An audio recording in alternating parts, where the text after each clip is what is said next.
Hello and welcome to today's video. So this past week, I launched a brand new self-inquiry guide. It's like a PDF document and it has simple step-by-step instructions for how to practice self-inquiry correctly. So today I thought, why not make an in-depth video on each one of those steps and really walking you through the guide so that you also have this video as a support to that document. So that's exactly what today will be. I'm going to walk you through all of those steps mentioned in that self-inquiry guide. By the way, you can download it for absolutely free. I'll link it down in the description box and also in the first comment of this video. Just click the link and get the self-inquiry guide, and then you can follow along. I'm going to pull it up on the screen, and then if you have questions, you can post them in my free group that I also offer. It's a community, wonderful community that I'll link down below as well. I really hope that this video helps you. Let me know what you think about it in the comment section below after you've watched it. Here it goes. Enjoy. Okay, so let's firstly just talk about the steps, and then we'll break them down one by one. So the first step of self-inquiry is posing the question, putting forth the question, who am I? Because of course it is a self-inquiry. I, the self, is the subject of the investigation. You are trying to discover, what am I really? Okay? So putting forth the question, who am I? And step 2 is consider where the question, who am I, is pointing you. Go to that place, go there with your attention. Wordlessly, thoughtlessly, look at what you feel the question, who am I, is pointing you to.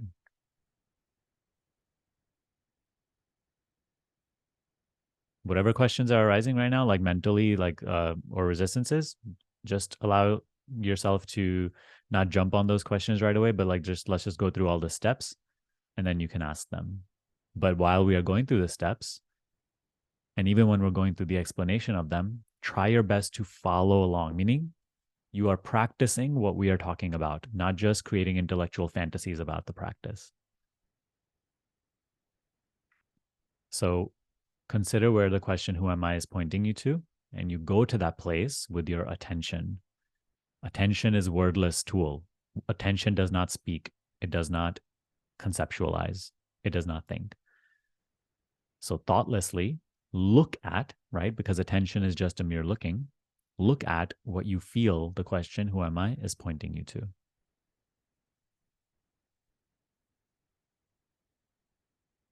Now, step 3.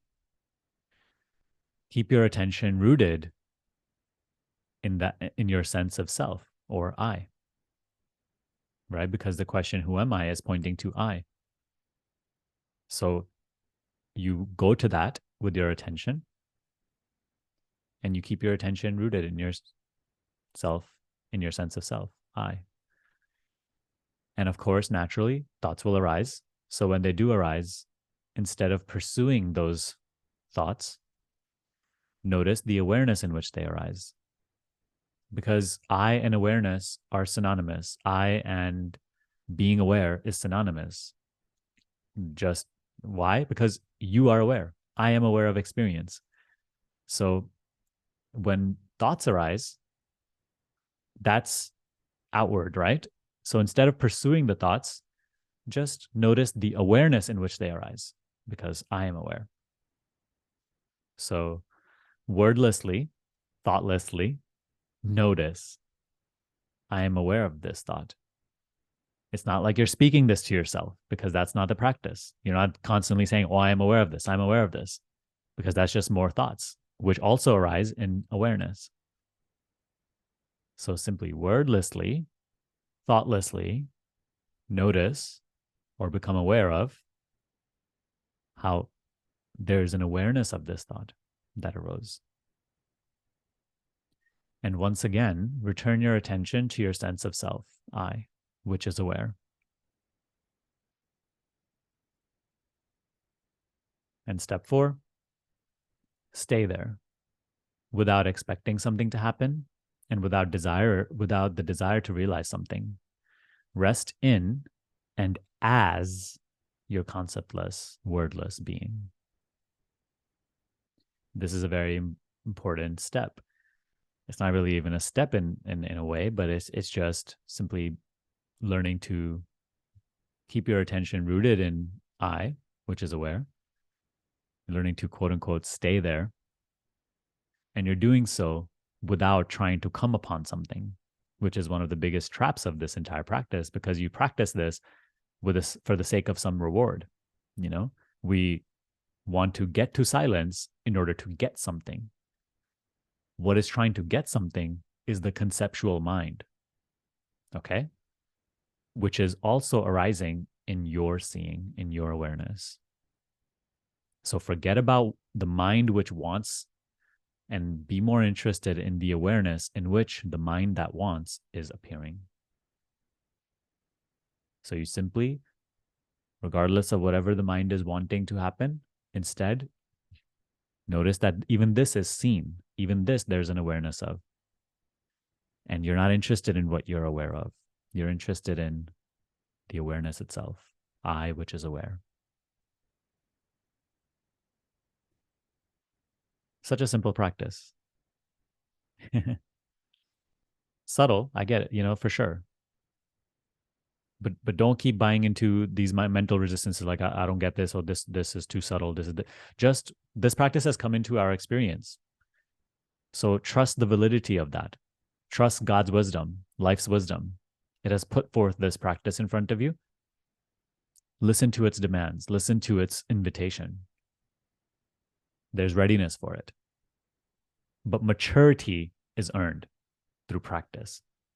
There may be readiness, but the maturity and understanding can only happen through practice. Okay? So don't resist this subtlety.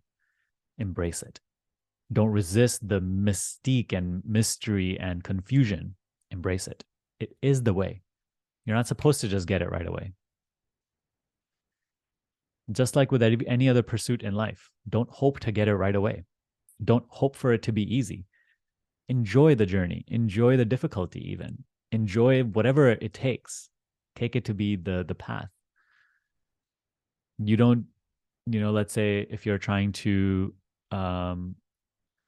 become healthy, you don't just, the first day you go to the gym, you expect to just have all the results, Or if you are trying to build a business, you don't just like expect to have a really lucrative business on the first day of work. Just like all other pursuits, it needs maturity through consistent, repetitive motions, practice. Everything else in life is this way. So just this, you have to have that same approach with spiritual practice. Because what a lot of us do is like, the moment we encounter the difficulty on the spiritual path, we just fall apart almost. And we start resisting the practice. No, you have to really care about this. Just like if you want a really beautiful relationship with someone in your life, you have to work at it. It's like it requires practice. It requires consistent, repetitive motions. It requires care, love, interest, devotion. Same with your professional line of work, same with whatever else that you are trying to do in personal life. So just like that, this also requires your care and interest, your priority. So embrace the challenge, embrace the subtlety, allow it time, even if it takes years. Is that threatening to hear? That's just the immature mind, which wants it now. It doesn't want to do the work, but it wants it now. It doesn't even know what it wants. It just has an idea of what it wants, like something like self or awareness or self-realization. The mind has no idea what that even means.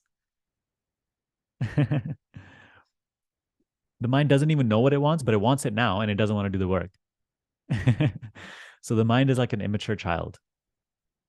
Let it be the way it is, but you don't need to buy into it. You don't need to identify with it.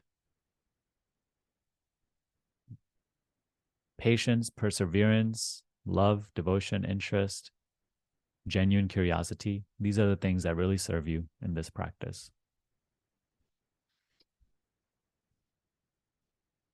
Okay, so let's go through these one by one, okay? And of course, as questions arise, please feel free to ask. So, step one, put forth the question, who am I? So, the first thing to know about this is don't just keep asking, who am I? Who am I? Who am I? This is practice is not just a mental investigation of and constantly speaking to yourself, who am I? Who am I? Okay, it is not a thinking exercise.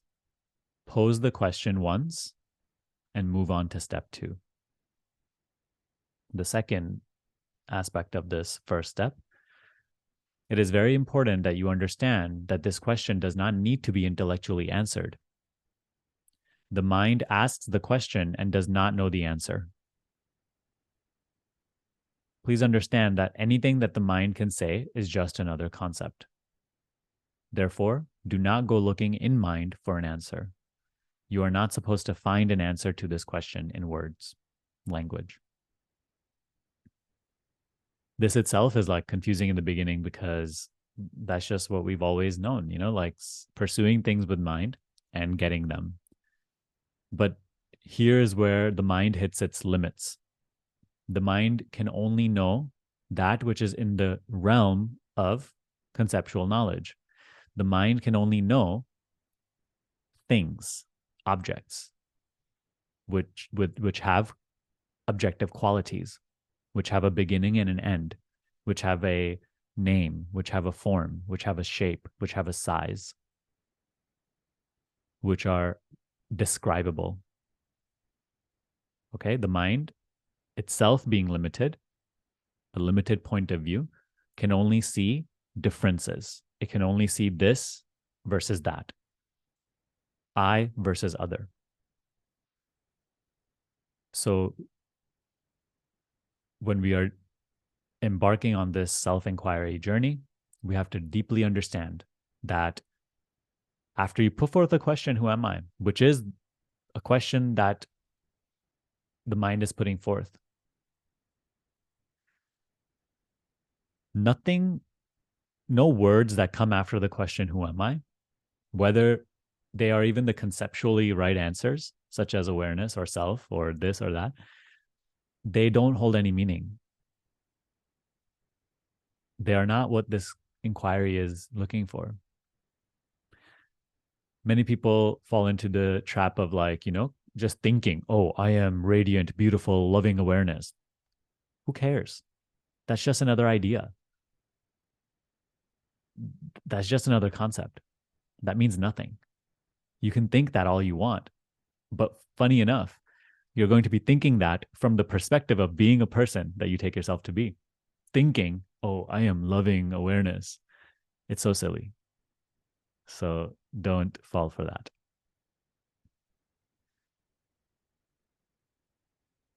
Okay. So you're not supposed to find an answer to this question in words because any word that arises is going to be seen by you. It cannot be you. There's an awareness of it. I am aware of it. It's not me. All right. So other variations of this questions that you can also use, such the question, who am I? You can use the question, what am I? As or am I aware? As what am I aware? As what do I know my experience? As what am I here? I'm here, right? As what am I here exactly? What knows this experience? Or what is this I or me that is aware of thoughts, that is aware of experience? So pick the question that connects with you most. Different pointers out of this list will resonate with you at different times in your journey. The important thing to see over time is that all of these questions point you in the same direction, inward to yourself. The question, who am I, is pointing you to the same place that the question, as what am I aware? is pointing you to? It is pointing you to the self that is aware, or the awareness of experience. Because see that like you don't really know anything about yourself. All you can be sure about yourself is I am aware. Please see that any statement you can make about yourself, as time passes, that statement comes into question. Right now, you can say, I am young, but as time passes, that will change. That statement will no longer be true. Right now, you can say, I am funny. Soon that may not be true. Right now, you may say, I am happy. Soon that may not be true.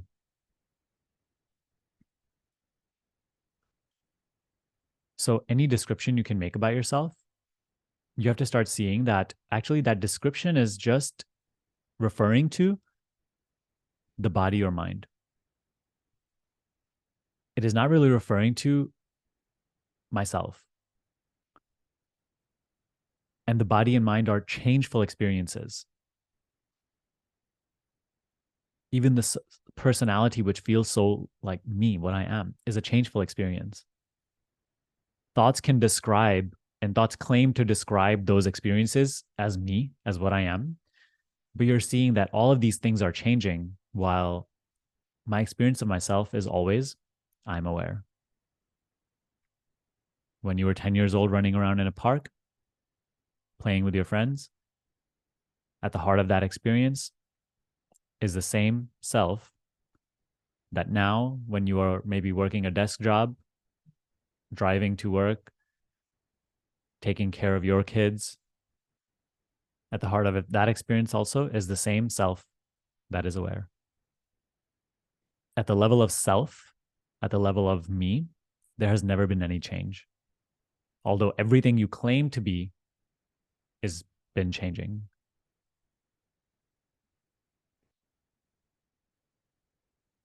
So the self that does not change, the self that I am, is in question. Exactly what am I? The only thing I do know about myself that I can say about myself with absolute certainty is I am. I'm aware. And that's the one fact that the question, who am I, brings you to. It brings you to the acknowledgement of this fact. I am. I don't know what I am, yet I am. And this is something that we have to be comfortable with. We have to be comfortable with being, but not know exactly as what am I being. Don't be so quick to come to any conclusion. Don't be so quick to create another description about what I am, because once again, you will fail. Because recognizing the limits of the mind in its capacity to only describe that which is objectifiably observable, meaning it can only describe things that change, the mental level, the bodily level, the world level. Yet all these things change, and myself, that which is aware of experience, does not change. So as you come to that fact, I am aware, not mentally saying it to yourself, I am aware. That doesn't mean anything. It's not going to help. To the very recognition, noticing of your awareness, of being aware. Notice that there's nothing there that the mind can really describe.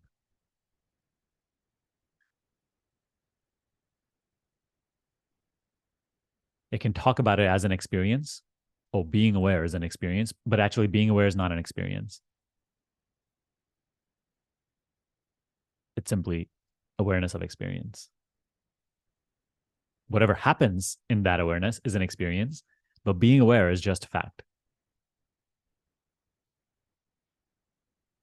It's not anything over there, over here, anything you can hold on to.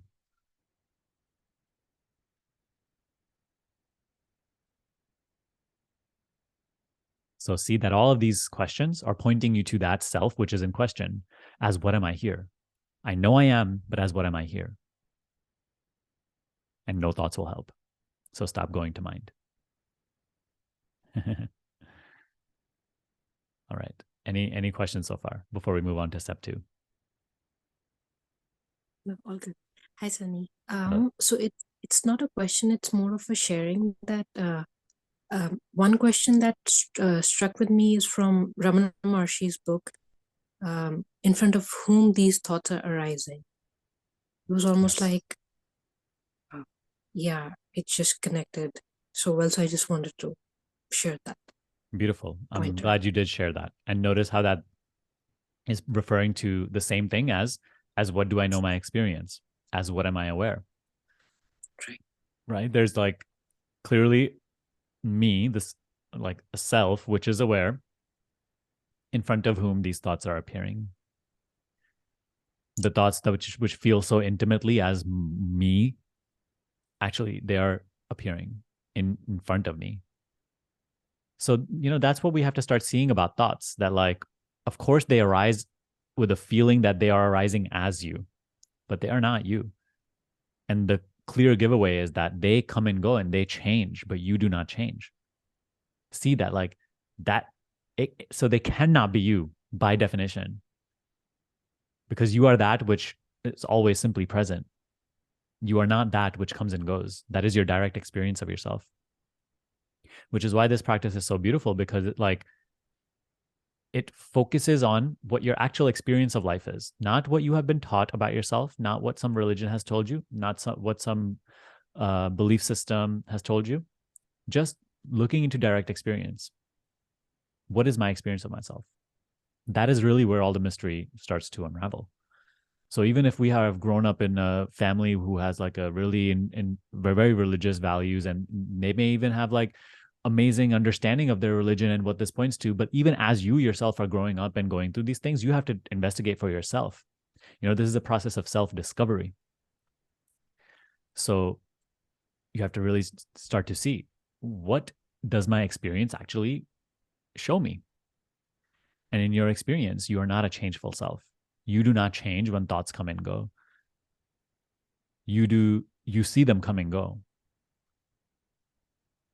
Even these emotional states that they paint, these personalities that they paint, all of these things are changeful seasons in your seeing, in your awareness.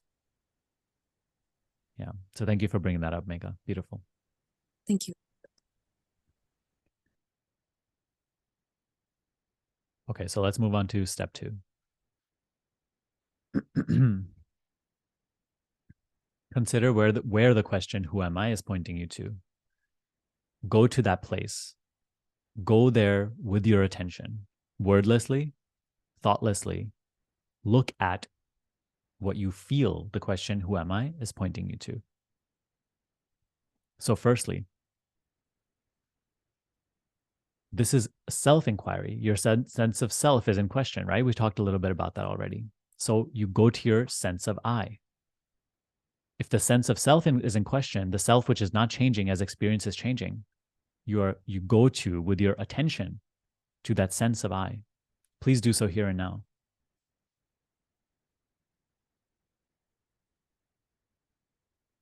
There's a sense of self present in every experience, which you're constantly referring to as I. What does the word I point to?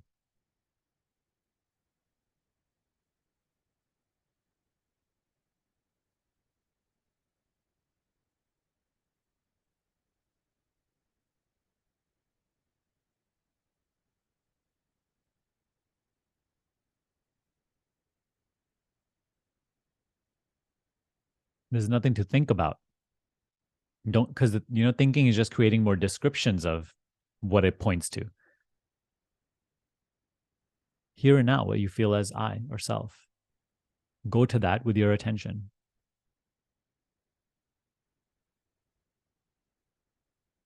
Bring your attention to I.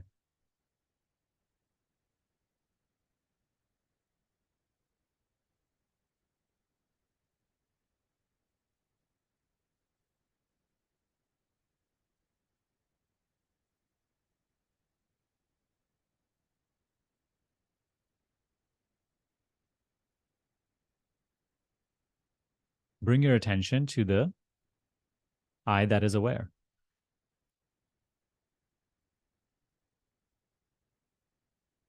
Bring your attention to what sees.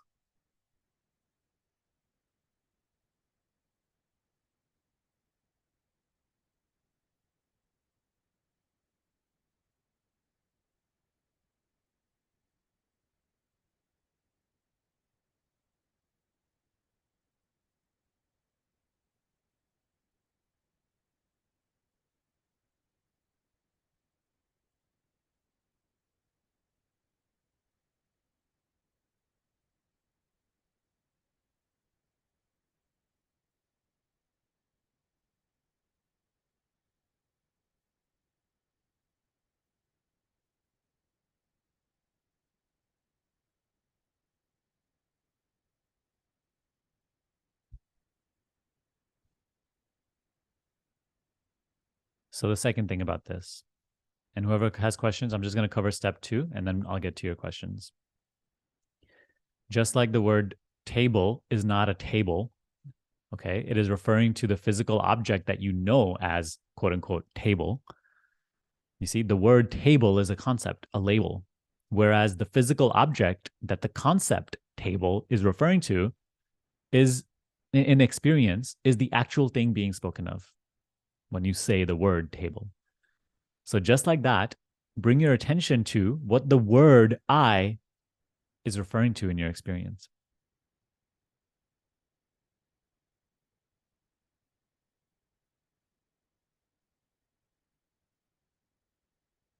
The the example we always cover is that the word glass is not this. It's just a label. So just like that, the word I is not the self. It's just a label. See what it points to in your experience.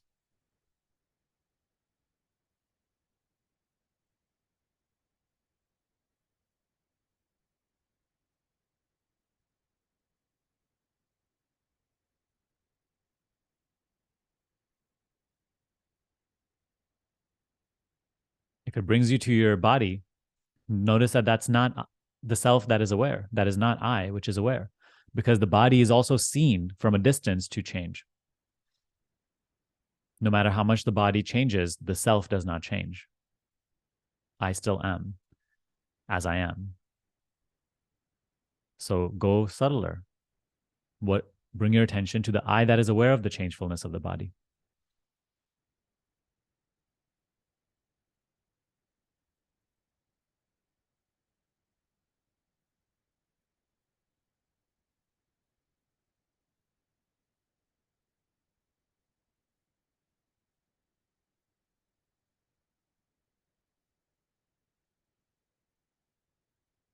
If it just brings you to this mental talking that's happening, acknowledge and notice that even that is not the I that is aware, because there's an awareness of this constant mental seasons just changing. Sometimes saying this, sometimes saying that, arising, subsiding, constantly changing and coming and going.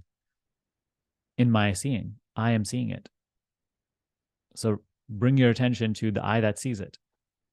Become aware of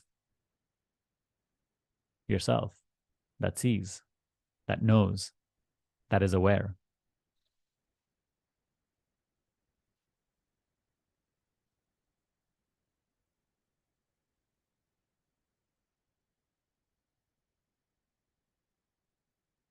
And here you must not entertain any concern such as, am I doing this right?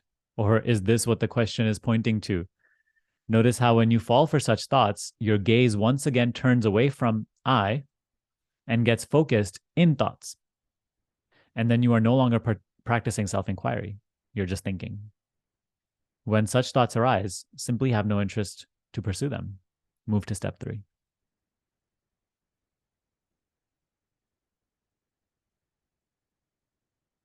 So in this practice, even if you don't know if you're practicing it correctly, have no worries about it.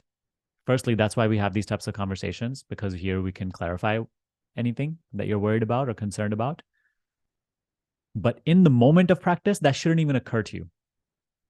You're not even, because you're not the one that's concerned. It is the thought that arises and says, am I doing this right? You have to start to see that this thought that arises and says, am I doing this right, is not you. It arises and subsides in your seeing. You are here trying to discover and pay attention to yourself, not to these concerns which arise claiming to be on behalf of yourself. You are not the concern. You are not the question. You see the question come and go. In moments of practice, have no tolerance for questions, have no tolerance for doubts, have no tolerance for anything conceptual that comes forth. Have no desire to pursue any concept, even the concept, am I doing this right? For once again, the mind will bring you outward, focused in things. Instead, acknowledge that even the arising of this question is being seen. There's an awareness of it. I just want to share something. Uh-huh. Um, okay, so initially when we start this, it looks like an intense activity that we are putting a lot of effort to go through this. I mean, we're trying to focus, and there's all thoughts, there's everything is disturbing, it's hurting and everything. But eventually, as we practice, we'll see that there's really no activity. It is just, it's just there. The thoughts, the sensations, the silence, and all this is again being witnessed. There's Exactly. really no activity. I mean, whatever we think of intense activity or that we're trying to put is not is not that. I mean, I Yes. don't know if I'm able to express it. No, absolutely. You're saying it correctly. And these are subtle matters to talk about, right? But like, you see, when when the self is constantly in identification with phenomena,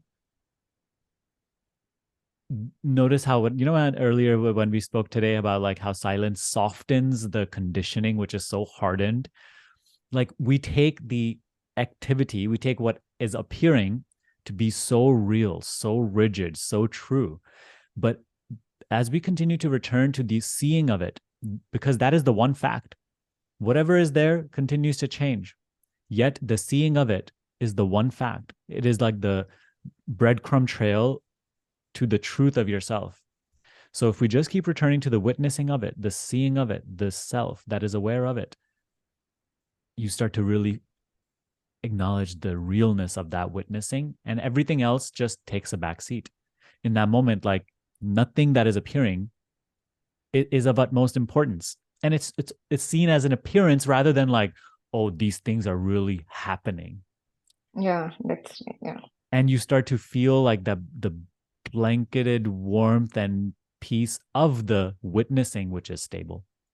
Which is why when you're doing this practice and the thoughts are arising with such like worldly concerns that appear to be so important, notice that that self-acclaimed importance is also just a mind-made notion.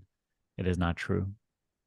And you have, like, that is the hard part, to look past that seeming importance, seeming significance, that no, these concerns are really true and this is how things are. No, this is where that leap of faith needs to be taken on the teaching.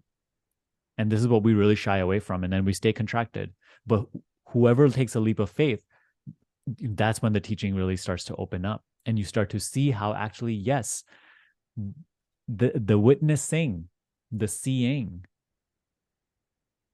is far realer than, far more important, significant than all the things that I'm claiming.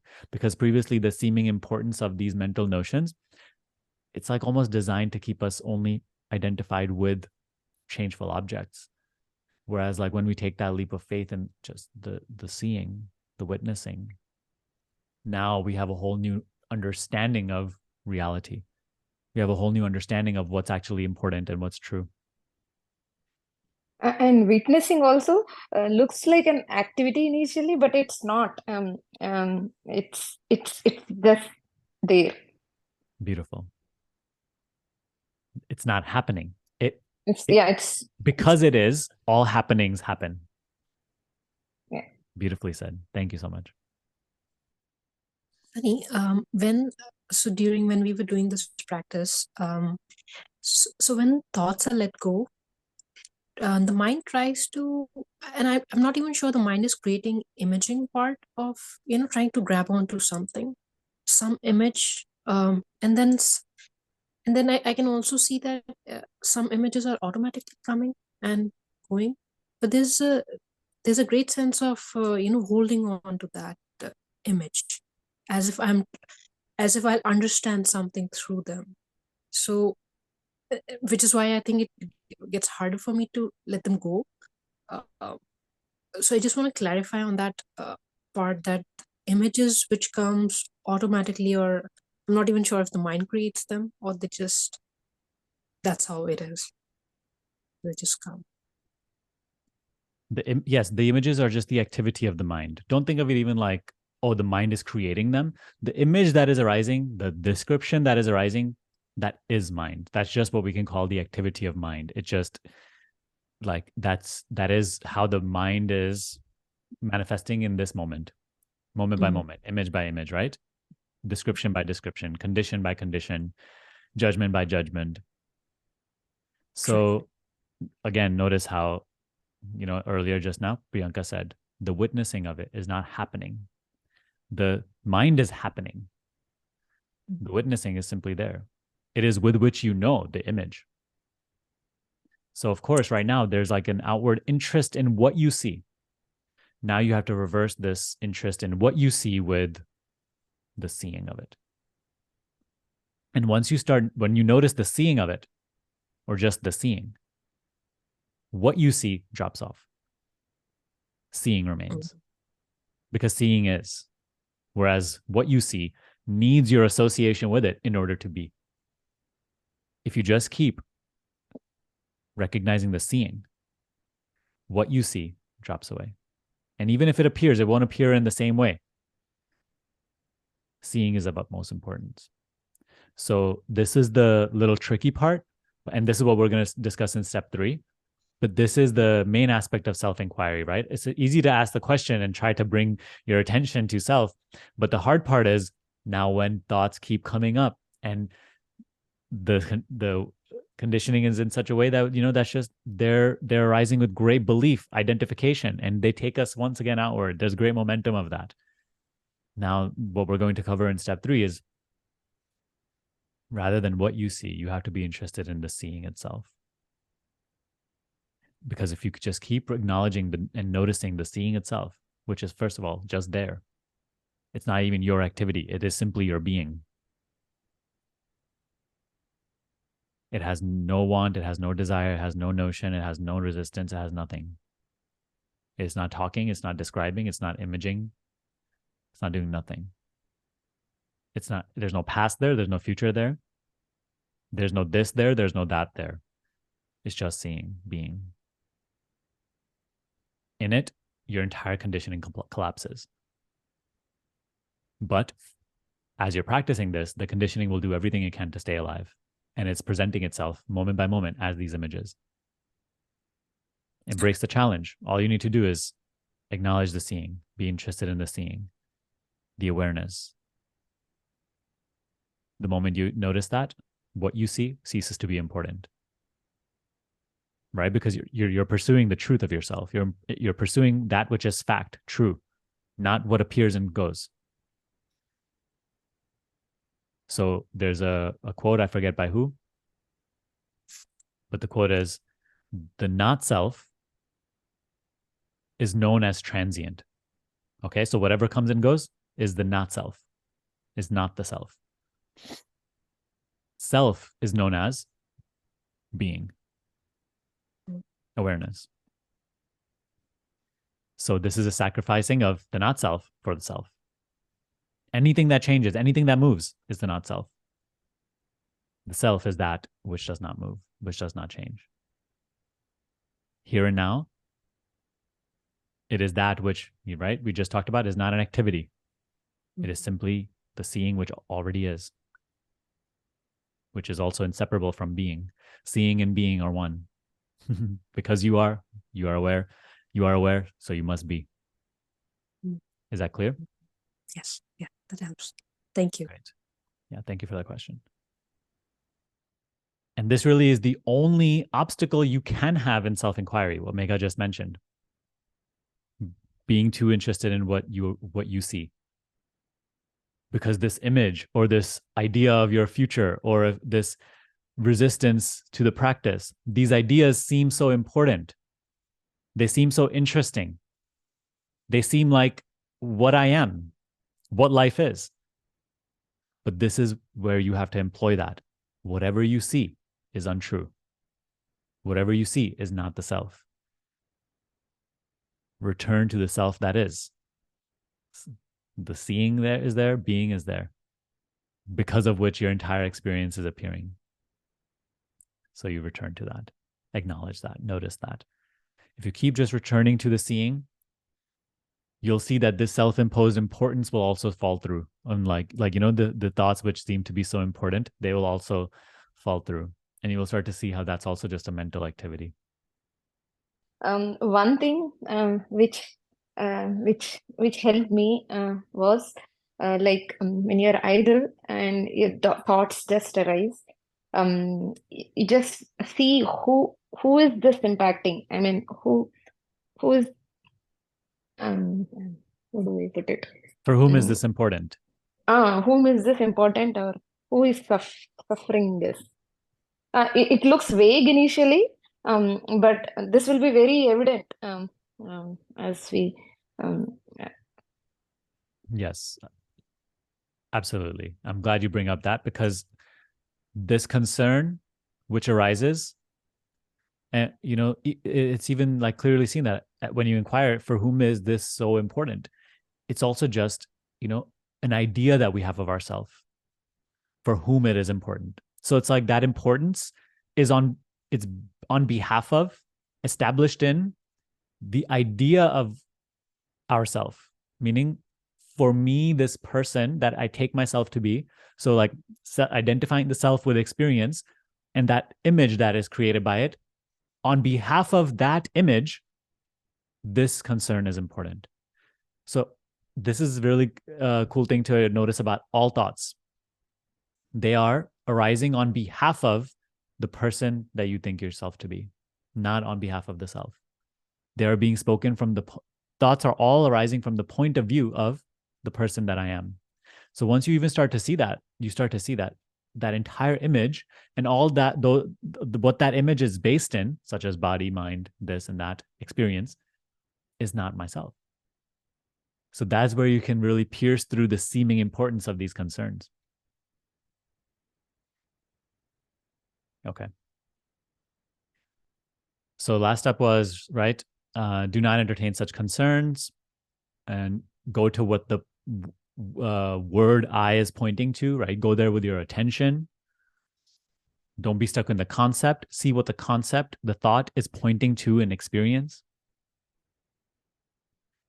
So now the step 3 is, and which we've already sort of discussed a little bit, you keep your attention rooted in your sense of self, I. When thoughts arise, instead of pursuing them, notice the awareness in which they arise.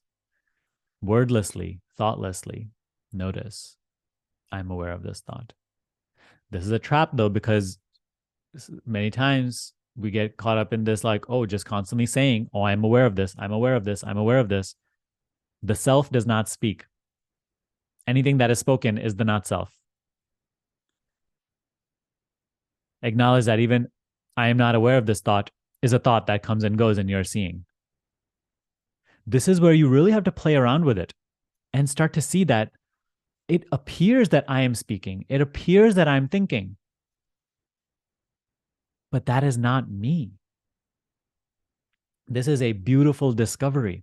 You start to see, and trust me, like, don't even try to get this right away. Don't try to understand this right away. Don't try to need to have this understanding right away. Play around with it. Experiment with it.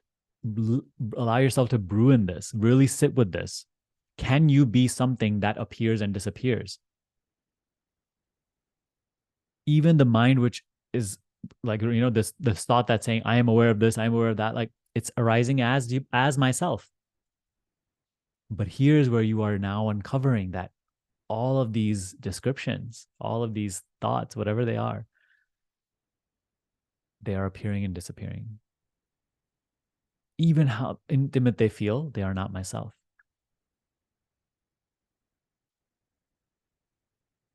So, which is why I keep saying in this document, wordlessly and thoughtlessly.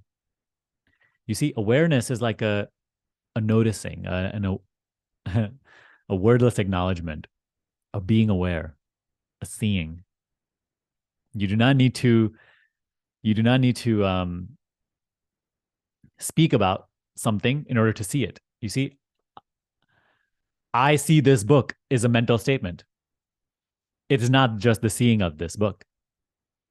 In the seeing of this, even there's no even label, oh, this is a book. Seeing is just seeing. It's just plain factual seeing.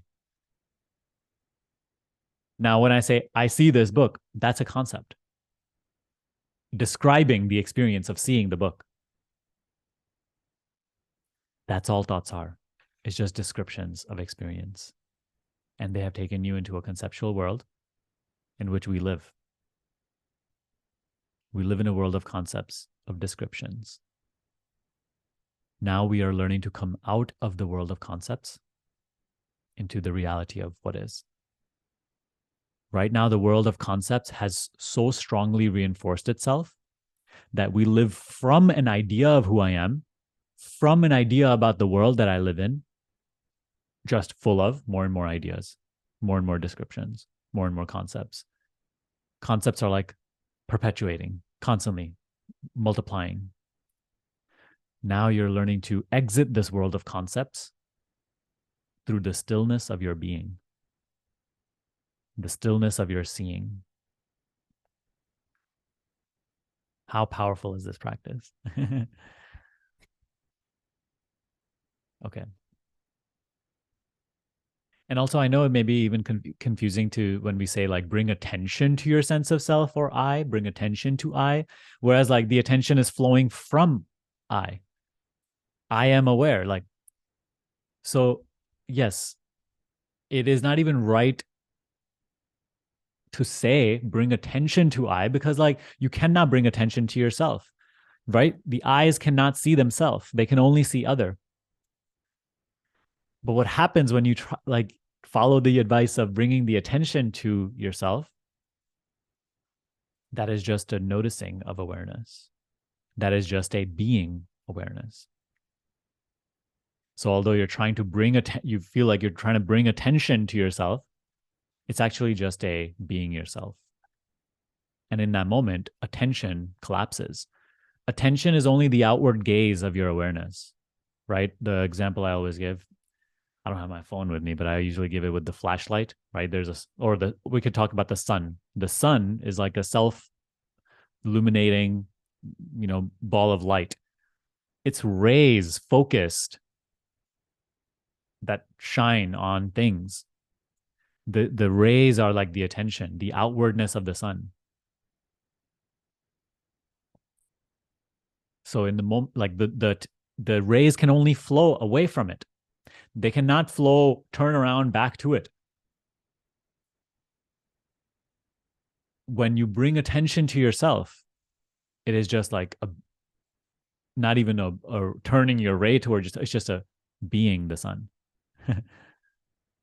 So little confusing stuff, but that's not a part that you have to really work hard to get. I just wanted to clarify this because there's always this this doubt or concern sometimes that it's like, oh, but the attention is not this and that, especially when we talk about like, a lot of people need to be correct in their language, but you can't say bring attention to yourself because, oh, you can't bring attention to yourself.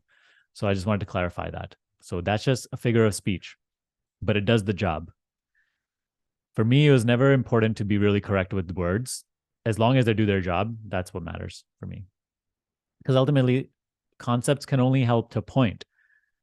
To be right in the realm of concepts is not really that important, because ultimately the concepts aren't important. If they point, they do their job, and then they can be left. They drop away. So keep your attention rooted in your sense of self. Wordless. So when thoughts arise, instead of pursuing them, keep returning to the seeing of them. Keep returning to the noticing of the fact, I'm aware of this. There's awareness of this. So you are always situated, seated prior to whatever's arising. You have to notice this. During this practice, have no interest in pursuing thoughts. No matter how compelling or important they seem, you have to start to look past the seeming importance of thoughts during moments of practice. Have no interest in what they say. Have no interest in the content of those thoughts. Instead, be more interested in your awareness in which they arise. We've already talked about this, so we don't have to go deeper into it. This is perhaps one of the most important aspects of self-inquiry, though. Hint number 2, learn to discern between awareness and thinking. This is like, you can play around with this on your by yourself, even when you're not practicing self-inquiry. Just really start to discern the difference between thinkingness and awareness. Thinking is mental chatter. Awareness is bare seeing, knowing, looking, in which the thoughts are seen. And here's a practice to see this clearly. Notice that sometimes there are thoughts. Sometimes there are no thoughts. When thoughts are there, awareness is there. Because without awareness, thoughts wouldn't be known, right? And even when thoughts are not there, awareness is still there. Because even the absence of thought is registered in your knowing, in your awareness. So start to spend more time as the awareness which is always there. And notice that the awareness is there with or without the thinking. And start to notice the difference between awareness versus thinking.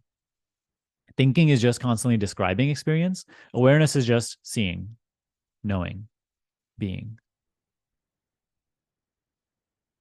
Start to explore that dimension of yourself more, because then that is a gradual unmixing of your awareness from thinking. Right now, awareness is taken to be thinking. When someone asks you to observe this, you just start describing it. Describing is not being aware. Describing is not observing. So here we're learning to observe, to be aware without describing. The awareness is true, whereas the descriptions are just concepts. I hope that's registering. I hope that's clicking. Because this makes the self-inquiry much simpler once you really start to discern between awareness and thinking. And you notice how these types of things really require your care, your interest. Otherwise, if we're just, half in this, we're not really going to take the time to discern these things. We're just too caught up in other mental pursuits and physical pursuits. So this requires your devotion, your interest, your love, your curiosity. So understand that awareness is subtler than and prior to the thinking which appears and disappears in it. Awareness is your bare looking, bare observing, bare knowing. Thinking is the mental chatter which is seen to come and go by me, the awareness. Beautiful. Okay. So step 4. Stay there without expecting something to happen and without the desire to realize something. Rest in and as your conceptless being. This itself is kind of tricky because we've only ever known how to do something in order to get some reward. Do something in order to get something in return. Here, you're exhausting the momentum of being a somebody who wants something. Of course, we are starting this practice and sitting down for this practice as a self that wants something in order to happen through doing it. But as you actually follow the pointer, the whole momentum of being a somebody that can get something will dissolve. In being, in awareness, all notions dissolve. So even if you practice this and you hope to get if in that moment of stillness, you still feel something is arising and oh, what's going to happen next? Even that has to be seen by you and acknowledged as not important, not self. There's a very subtle but yet beautiful part of this practice as well, where you start to see that actually the personal self exists on so many different levels, from physical to subtle, and even subtler than the thoughts that arise. It has these like themes of wanting this, expecting that, that are manifesting moment by moment. And you start to see that actually they are known. Even they, which are even subtler than thoughts, even these themes are, or call it like feeling or whatever, uh, a general like wanting or expecting, even that is seen, and it is the not self. There's a seeing of it that is essential. Keep returning to the seeing of even that. Notice how in the seeing, in the awareness, in being, there's no notion of getting anything, because there's no notion of separation, of any difference. It's simply being aware. So hint number 1, expectation keeps you stuck in thoughts, in personal identity. During this practice, if there is any expectation present, you must notice it and discard it as not self. Instead of being interested in the expectation, be interested in the awareness of it. There's awareness of this expectation. What is this I or me that is aware? Once again, return to self-awareness. So you can use this as a mental crutch, like you think this, you sort of put forth this question, and gradually the need for this, posing this question, will also fall away. So don't worry about that. But you can acknowledge that, you can notice that, and return to the seeing, which is essential, seeing which is you.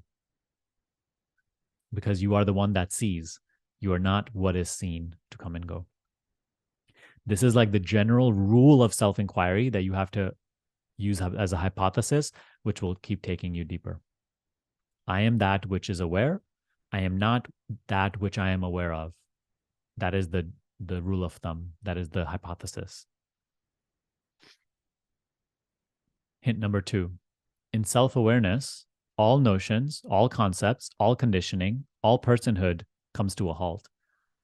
In that moment, it all dissolves in silence. And this silence, which is the absence of concepts, is the source of wisdom. It is the true teaching. In silence, all identifications and misunderstandings gradually come to an end. Everything that we hope to achieve through words, through expectation, can only be achieved through the letting go of those words. So notice that in self-awareness, there's no conditioning present. There are no conditions. There's no differences. There's no notions of being this or being that. Even your whole self-image drowns in awareness. Your whole story melts in awareness. The mind tries to keep bringing it forth, but if you just keep practicing, you'll start to notice that there's no story in awareness. There's no wanting anything in awareness. There's no being anybody in awareness. There's no even individuality in awareness. This we can hear things about, but we have to just confirm this for ourselves only through practice.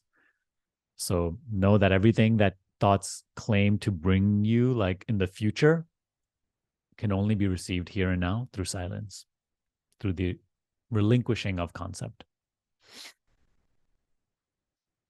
And hint number 3, keep repeating this. When thoughts arise, just let them go and return to noticing the awareness which knows. Now again, do not worry, am I practicing this correctly? Simply do your best and follow what is being taught. Even if your practice is not perfect, life will gradually correct it by itself if you stay consistent. This is something that I've noticed in my practice. If I just don't, there are certain things, if I don't understand, I just sort of let them go. Like, I will understand them when life finds it fit for me to understand them. Just like if, let's say you buy a bunch of bananas from the store and they're not really to the perfect ripeness that you like them. For me personally, I really like ripe bananas. I don't like, even like when they're just yellow, I don't like them. I like a few like black spots on them.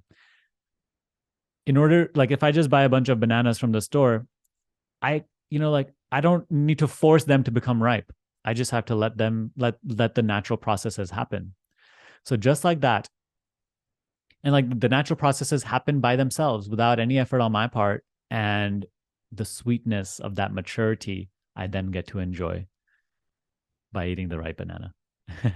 So just like that, whatever like I don't understand, whatever I feel like maybe I'm not maybe I'm not practicing correctly, like I'm not concerned. Because again, what is concerned is just the mind which hopes to get something in somewhere fast. I simply am. I only rest in that which I know for certain, which I am.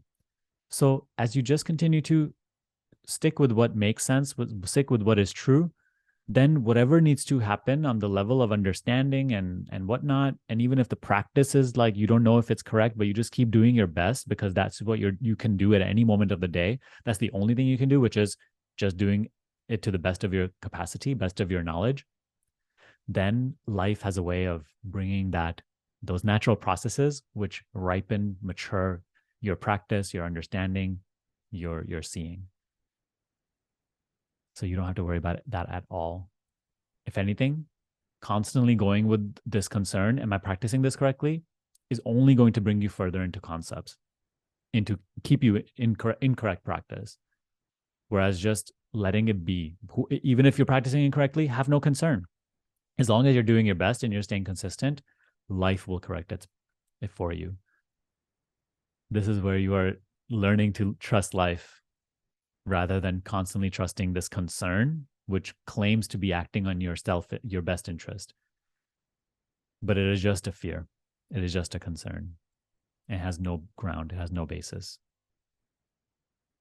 The same power that brought this practice into your life is the same power that is bringing these words to your life right now, is the same power that is manifesting itself as the desire to practice this. It's the same power deepening this understanding and bringing this clarity. So have no worry. Enjoy the ride. Have fun. This inquiry practice should be fun. It should be like a great mystery you're really looking to solve and you're enjoying every part of it. It's not some sort of chore that you have been given because it is good for you. Now go practice this and be miserable. If this is miserable for you, don't even pick it up. I mean, us being here, I don't expect anybody to be like miserable with this.